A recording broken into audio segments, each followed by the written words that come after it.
the arterial and venous system of frog. First we will start with the arterial system of frog.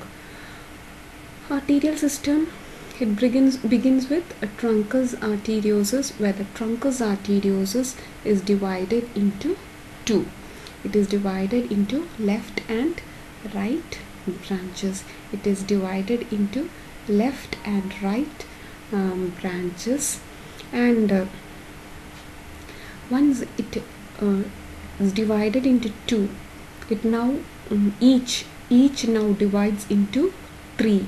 Each branch now divides into three, which is known as common carotid, ascending to head, systemic to body and viscera, pulmocutaneous to lungs. So both divides into three each. Arteries carry blood away from the heart, and the initiation of arterial system starts with truncus arteriosus. The truncus divides into left and right branches, and each of these branches subdivide into three major vessels or aortic arches. The common carotid, which supplies blood to heart, the systemic to body and viscera, and the pulmocutaneous to lung and skin. So on the heart, blood leaves the heart through truncus arteriosus, and the truncus arteriosus divides into two, and this division is with the help of spiral valve, which is found on the dorsal side, that divides this into two aortic arches, the left and the right. And each of these arches further divide on leaving the heart. It divides into three. The anterior one to the head is known as carotid one, or the common carotid. Then you have the systemic one, which supplies to body and viscera, and then a third one which supplies blood to the skin as well as lungs, which is known as pulmocutaneous. Pulmonary plus cutaneous together, you call it as pulmocutaneous. So on both sides you have these three vessels. And the first one, the common carotid arch, it is a short vessel, and after it runs a short while, it divides into two. The outer one is known as internal carotid, and the inner one is known as external carotid or lingual. And this external one, that the external carotid or the lingual, which is found inside this region, actually it carries blood to tongue and adjacent parts.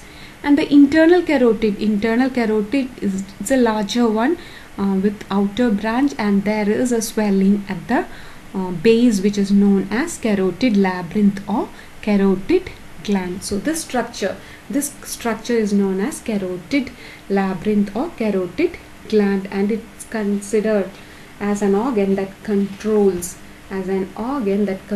blood pressure and sends oxygen tension in the internal carotid artery. That organ is known as a carotid gland or carotid labyrinth.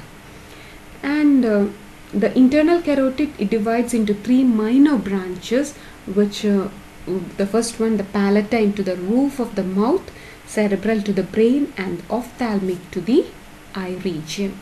So it divides into two, the external carotid and the internal carotid. External is found inside, internal is found outside. The internal later divides into three branches: the palatine, the cerebral, and ophthalmic.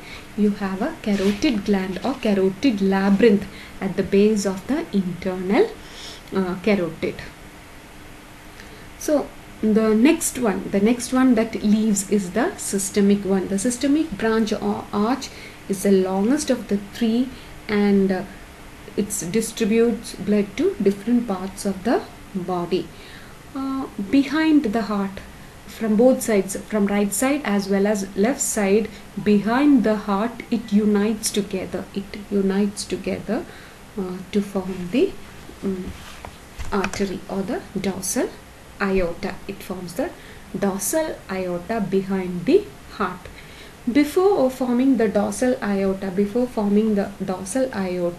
it gives off a branch. To esophagus, which is known as esophageal, and it gives a branch to occipitovertebral, which supplies blood to the occipital region of brain, and it has a posterior vertebral which supplies blood to the vertebral column, and a large subclavian that supplies blood to this shoulder region of frog. So the branches arising are esophageal, which supply blood to esophagus, occipitovertebral to occipital and the vertebral column region, and then you have a posterior vertebral one supplying blood to vertebral column, and a large subclavian that supplies blood to shoulder region.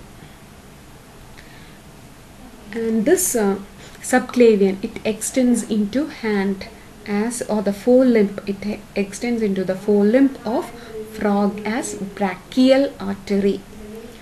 So from here it becomes brachial artery. So that's the structure of systemic before it unites together to form the dorsal aorta. And once it forms the dorsal aorta, which is by the merging of the two systemic at the back side of the heart, there it sends blood to different parts. The first branch is celiaco-mesenteric, an unpaired large artery arising from the junction of the two systemic arches. It has two main branches, the celiac to the stomach, pancreas and liver to the anterior mesenteric, to spleen and intestine. A branch is often given to large intestine also. And while it passes through the kidney, it gives off 4 branches. It gives off 4 branches, 4 pairs of small renal arteries to both the kidneys, plus it supplies a gonadial artery which arises from the first pair of the renal artery arises the gonadial artery. The dorsal aorta, finally it bifurcates again. Once it leaves the kidney, it bifurcates into 2. Posteriorly it bifurcates into 2, which is known as epigastric and femoral one. The epigastric one, it supplies blood to the ventral body wall, urinary bladder, and the latter, which is the femoral, it supplies blood to hip and the thigh. It extends deep into the femoral region as femoral artery. And the iliac continues to the leg as sciatic artery.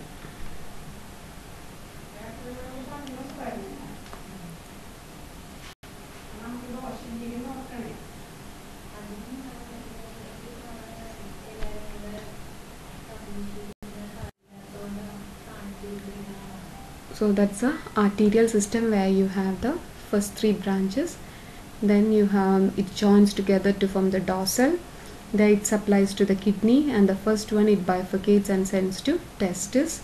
Then you have this which bifurcates again into iliac and the femoral one. The iliac continues as the sciatic one. That's the arch system.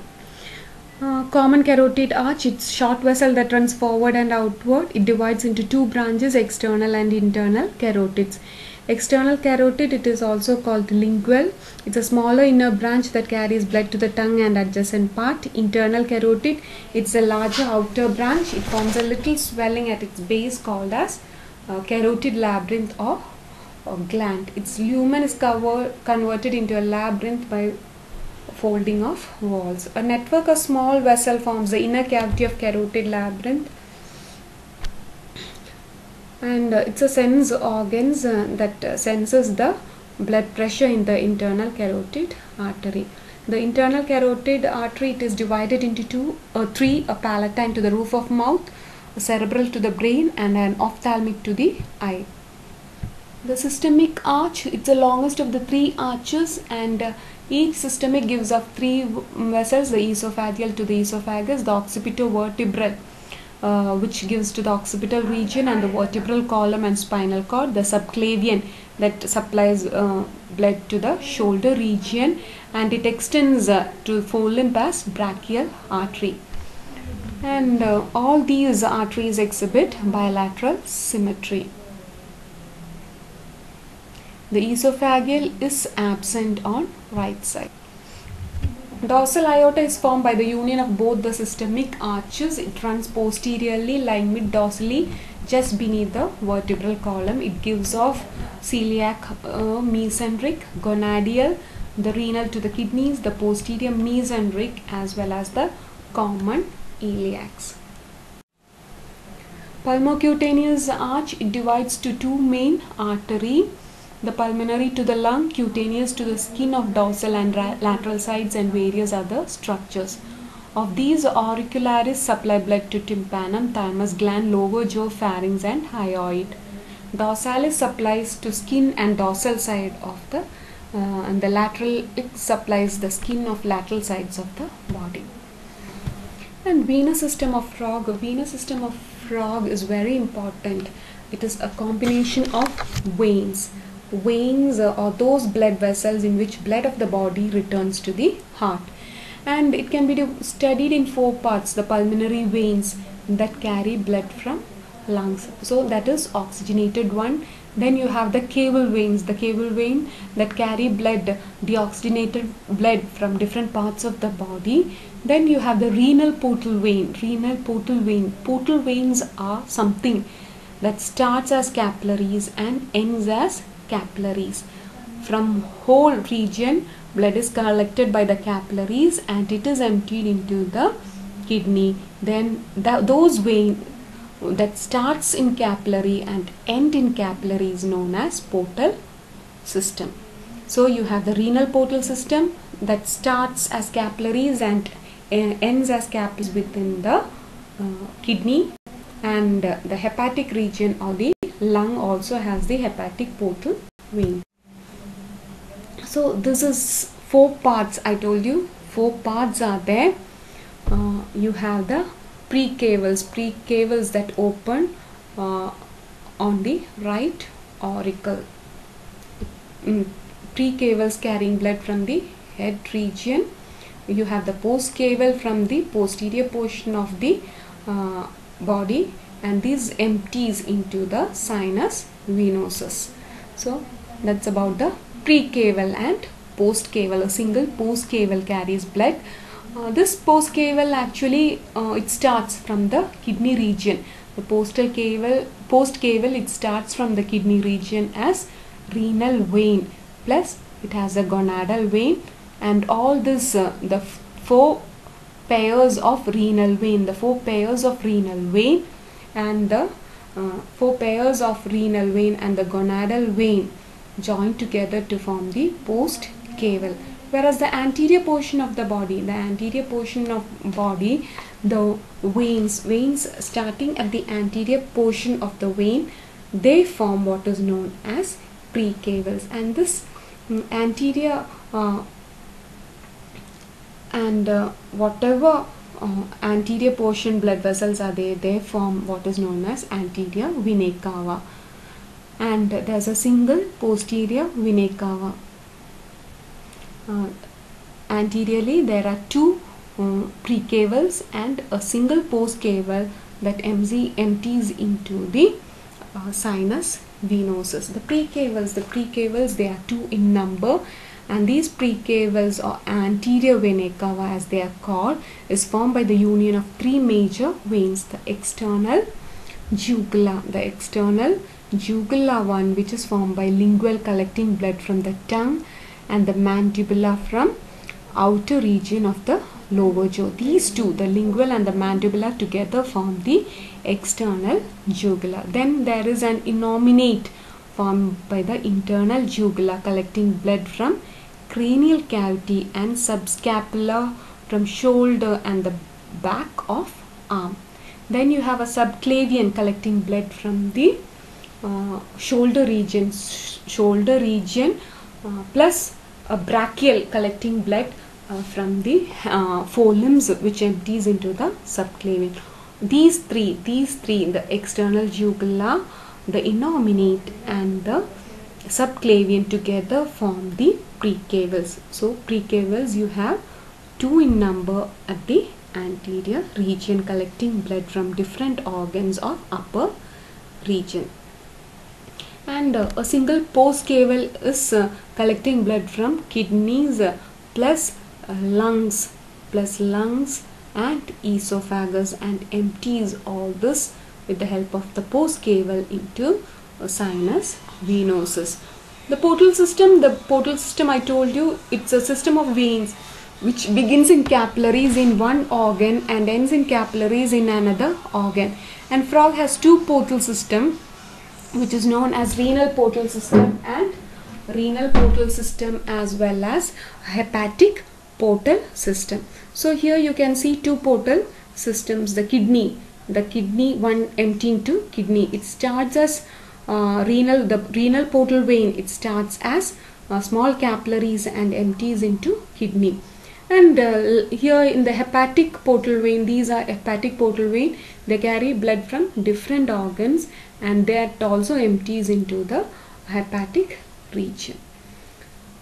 So the hepatic the postcaval carries blood from the hepatic region by means of hepatic veins and from kidney by means of renal vein. The portal system, actually the renal portal system collects blood from the hind limbs and muscles of the back by set of veins and empty them into kidney, and that is why they are known as renal portal system. Each renal portal vein is formed by the union of the sciatic vein from the inner side of the hind limb and a branch of the femoral that is found on the outer part of the hind limb. It then receives also a portion from the dorso-lumbar, and this empties into the kidney. From there the blood passes through the kidney, it gets purified, and then that is collected by the renal vein. In the hepatic region also it's the same that happens. Hepatic portal system, it collects blood from different parts of alimentary canal and the hind portion of the body. The hind portion of the body, it has 2 veins, anterior abdominal and hepatic portal. The femoral vein from the hind limb gives off a pelvic branch, and the pelvic veins of 2 sides join to form the anterior abdominal. This is the anterior abdominal, which runs forward along the mid-ventral line just inside the ventral body wall. It receives small median vein from the urinary bladder and several pairs of small veins from the ventral body wall is also present, and it empties into the lungs. It empties it into the lungs.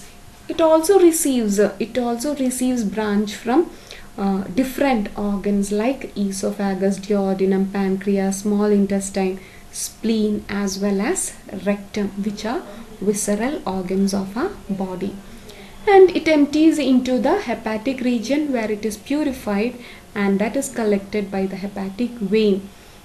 It is emptied into the postcaval, and this is emptied into the sinus venosus. It is emptied into sinus venosus.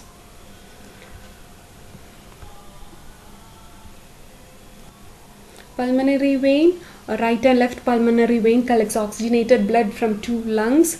These veins unite to form a common pulmonary vein opening directly into the left auricle on the dorsal side. The caval veins deoxygenated blood from rest of the body in the form of 2 anterior venae cavas and a single posterior venae cava. All these 3 open into sinus venosus. Anterior venae cava or precavals, the right and left precavals or anterior venae cava collect venous blood from the anterior part of the body.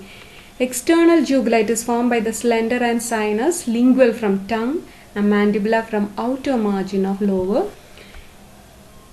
And then you have a internal jugula from cranial cavity and orbit, and subscapular from shoulder and back of arm, and you have a subclavian. subclavian from the brachial region from forelimb, and musculocutaneous from side of body and head. Posterior vena cava, it is a single posterior one. Ventral to dorsal aorta, posterior end is formed between the two kidneys, which drains blood by 5 to 6 pairs of renal veins. It also receives a pair of genitals. Post cables run forward dorsally to the liver, and it receives a pair of short stout hepatic, and it empties into the sinus venosus. The portal system, the renal portal system and the hepatic portal system.